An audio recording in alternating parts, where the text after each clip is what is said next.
Welcome to MP group. प्रतिज्ञा exam फतेह की और आज है 10 नवंबर और 10 नवंबर से जो भी करंट अफेयर के क्वेश्चन बनेंगे, डेली करंट अफेयर के जो क्वेश्चन बनेंगे, आज हम उनके बारे में डिस्कस करेंगे। उससे पहले एक ज़रूरी सूचना, अब हर रोज़ 2 बजे रीजनिंग की लाइव क्लास रहती है जिसमें आपके 35 क्वेश्चन या 30 क्वेश्चन रहते हैं और 5 बजे आपकी लाइव क्लास रहती है। एक दिन हिंदी की रहती है और एक दिन जीएस की रहती है, जिसमें 40 क्वेश्चन इनको करवाते हैं। उसके अलावा अब एसएससी जीडी के एग्ज़ाम स्टार्ट हो रहे हैं और यूपीएसआई के भी एग्ज़ाम स्टार्ट हो रहे हैं। तो आपको एसएससी जीडी के सभी शिफ्ट के पेपर का जो भी क्वेश्चन आएंगे वो करवाए जाएंगे विद सॉल्यूशन, और कैसे उनसे रिलेटेड जो भी क्वेश्चन उनको भी बताएंगे। इसके अलावा यूपीएसआई में भी ऐसा ही रहेगा, उनसे जो भी टॉपिक, जैसे मान लीजिए ऊतक से क्वेश्चन पूछा गया तो ऊतक से जो भी क्वेश्चन बनने लायक है उन्हें भी बताया जाएगा उसके साथ ही। तो चलिए शुरू करते हैं आज का पहला क्वेश्चन। विश्व स्वास्थ्य संगठन WHO ने किस भारतीय कोरोना वैक्सीन के आपातकालीन प्रयोग को मंजूरी दी है? तो किसको दी है? तो किसको दे दी है? कोवैक्सीन को। किसको दे दी है? कोवैक्सीन को।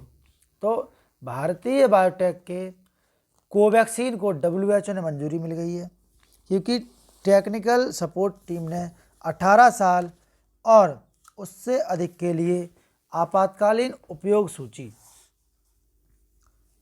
के लिए भारत निर्मित वैक्सीन की सिफारिश की है। यह कोविड-19 के खिलाफ टीकाकरण में भारत की यात्रा के लिए एक बड़ी जीत का प्रतीक है। तो किसने? कोवैक्सीन चालू की है। बढ़ते आगे। WHO 7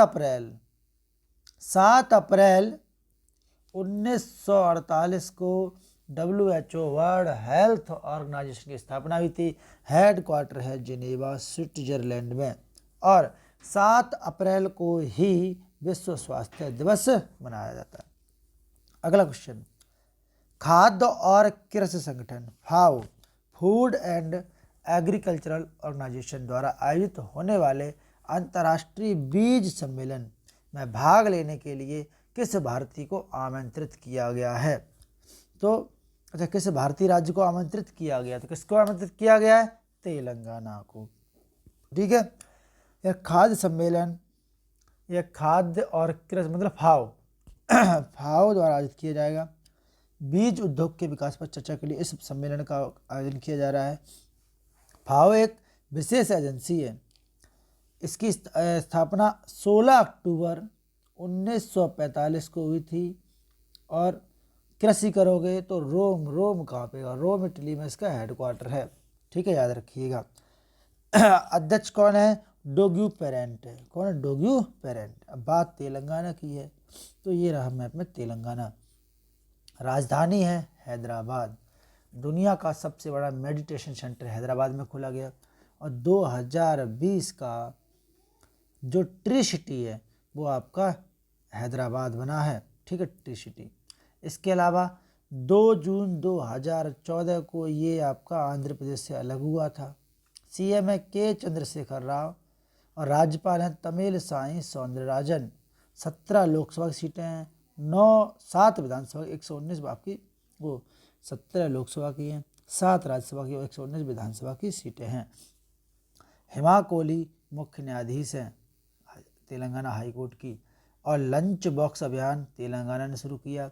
हुसैन सागर, हिमायत सागर और ओस्मान सागर आपके कहाँ हैं? तेलंगाना में ही हैं।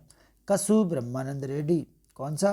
कसु ब्रह्मानंद रेड्डी और महावीर हरीना, मरु गवानी, पापी कोंडा, राजीव गांधी, श्री वेंकटेश्वर नेशनल पार्क कहाँ है आपके? ये सबके सब आपके तेलंगाना में ही हैं।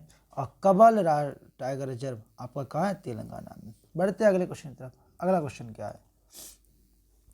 महान भारतीय वैज्ञानिक सर चंद्रशेखर वेंकट रमन CV रमन की 7 नवंबर 2021 को कौन सी जयंती मनाई गई?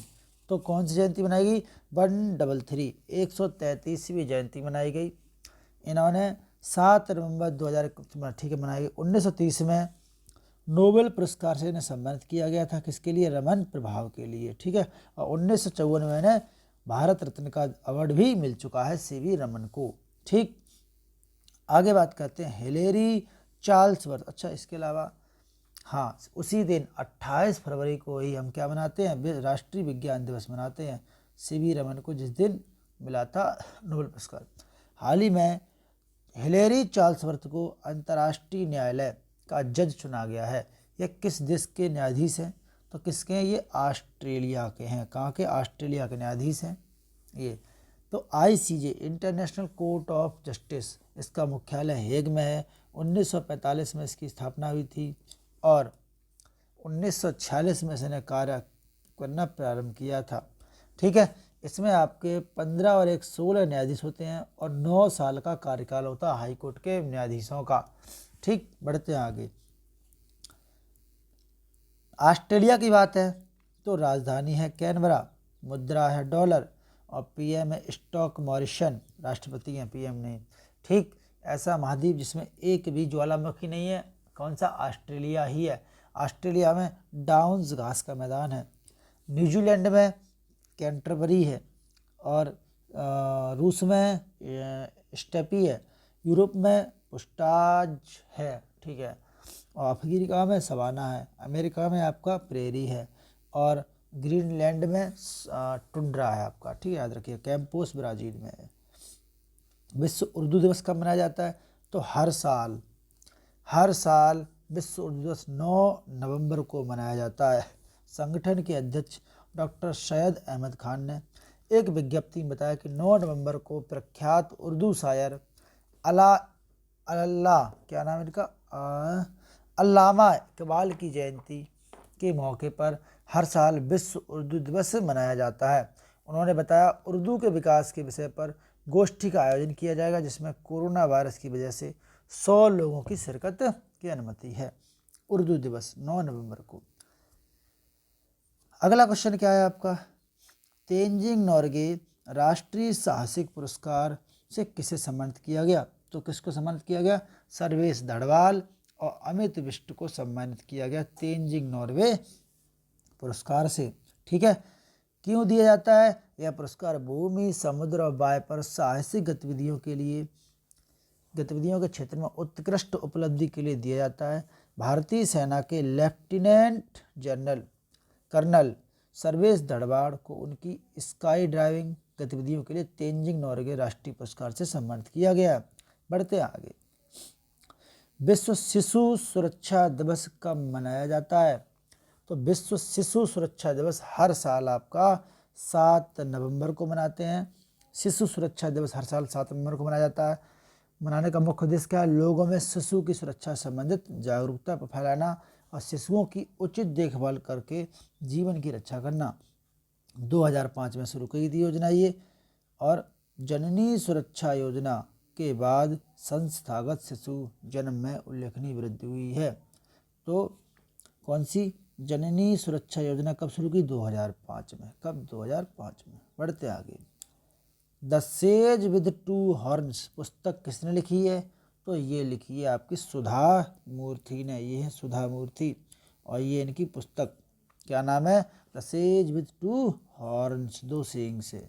तो इन्फोसिस फाउंडेशन की चेयरपर्सन है ये और प्रसिद्ध लेखिका सुधा मूर्ति ने the sage with 2 horns unusable tales from mythology शीर्षक से अपनी पुस्तक प्रकाशित की है, जो अनयूजेबल टेल्स फ्रॉम माइथोलॉजी श्रृंखला की 5वीं और आखिरी पुस्तक है। ठीक है, याद रखिएगा।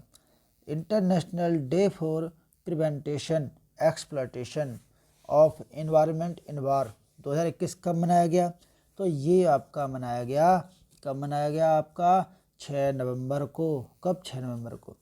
तो विश्व स्तर पर 6 नवंबर को international day for preventing exploitation of environment in war अर्थात युद्ध और सशस्त्र संघर्ष में पर्यावरण के शोषण की रोकथाम के लिए अंतर्राष्ट्रीय दिवस मनाया जाता है। उद्देश्य, इस दिवस को मनाने के लिए का मुख्य उद्देश्य क्या है, होने वाली पर्यावरण क्षति के संरक्षण के सभी राष्ट्रों को जागरूक करना। विश्व कैंसर जागरूकता दिवस कब मनाया जाता है, तो विश्व कैंसर जागरूकता दिवस हर साल 7 नवंबर को मनाते हैं। देश में प्रत्येक वर्ष 7 नवंबर को कैंसर जागरूकता दिवस मनाते हैं। तक जानलेवा बीमारी से लड़ने के लिए शुरुआती कैंसर का पता लगाने की आवश्यकता के बारे में जागरूकता फैलाई जा सके। अब बात करते हैं आंसर ऑफ डे की। तो जनसेवक और स्पंदन योजना कर्नाटक सरकार ने शुरू की थी। अब बात करते हैं क्वेश्चन ऑफ डे की। तो किस देश ने 5 से 11 साल के बच्चों के लिए फाइजर, कौन सा, फाइजर टीके को मंजूरी प्रदान की है? तो भारत ने, या अमेरिका ने, या नेपाल ने, या बांग्लादेश ने? कमेंट बॉक्स में आप लोग कमेंट करके बताइए। कृपया लाइक और शेयर जरूर करिएगा, जिससे कि हमें भी मोटिवेशन मिल सके और लगातार आपके लिए क्लास प्रोवाइड आपको कराते रहें। मिलते हैं नेक्स्ट क्लास में ठीक 2 बजे लाइव क्लास के साथ, रीजनिंग की लाइव क्लास। और शाम को 5 बजे जो लाइव क्लास रहेगी वो आज रहेगी आपकी हिंदी की लाइव क्लास। ठीक है, तब तक के लिए आप सभी से प्यार भरा जय हिंद।